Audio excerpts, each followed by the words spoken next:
सुबह की हल्की सुनहरी धूप बगीचे में फैल रही थी और ठंडी हवा धीरे धीरे चल रही थी। उसी बगीचे की पत्थर की दीवार पर एक प्यारी सी बिल्ली बैठी थी, जिसका नाम था मिन्नी। मिन्नी आज बहुत उदास थी, क्योंकि आज उसका प्यारा दोस्त चीनू खरगोश ये जंगल छोड़कर दूसरे जंगल में जा रहा था। मिनी सोचती है कि वो और चीनू अक्सर इसी बगीचे के पत्थर पर आकर बैठते थे और बातें करते थे, क्योंकि ये बगीचा उन्हें बहुत ही पसंद है। आज भी मिनी यही सोचकर बैठी थी कि चीनू उसे मिलने आएगा। उधर चीनू बहुत खुश था, उसे दूसरे जंगल जाना था। उसे खुशी थी दूसरे जंगल जाने की, क्योंकि उसके पापा की ट्रांसफ़र हो गई थी दूसरे जंगल में। उसे ज़रा भी ध्यान नहीं था कि मिनी उसका इंतज़ार कर रही है। इधर मिनी मन उदास करके बैठी थी। बहुत इंतज़ार किया उसने चीनू का, लेकिन चीनू नहीं आया।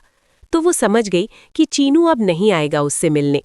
यही सोचकर मिनी वहां से जाने लगी। तभी तेज आवाज उसे सुनाई पड़ी। मिनी, तुम कहाँ हो? मिनी भी आवाज की तरफ दौड़ गई।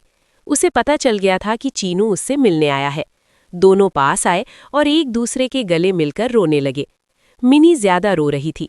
तभी दूर से चीनू की मम्मी पापा आकर मिनी को चुप कराया और कहा, तुम उदास मत हो, हम दूसरे जंगल जा रहे हैं। इसका मतलब ये थोड़ी है कि हम तुम्हें भूल जाएंगे। अक्सर हम आते रहेंगे यहाँ पर, और तुम भी अपनी मम्मी पापा के साथ आना चीनू से मिलने। तुम आओगी ना चीनू से मिलने?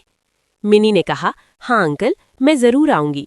फिर चीनू और मिनी खुशी खुशी गले मिले, और फिर चीनू अपने मम्मी पापा के संग दूसरे जंगल चला गया। मिनी के चेहरे पर एक हल्की सी मुस्कान थी। मिनी मन ही मन सोच रही थी, जंगल दूर है तो क्या हुआ, मेरा दोस्त मेरे दिल के पास है। मैं जब भी चाहूँ उससे मिलने जा सकती हूँ। फिर मिनी खुशी खुशी अपने घर चली गई।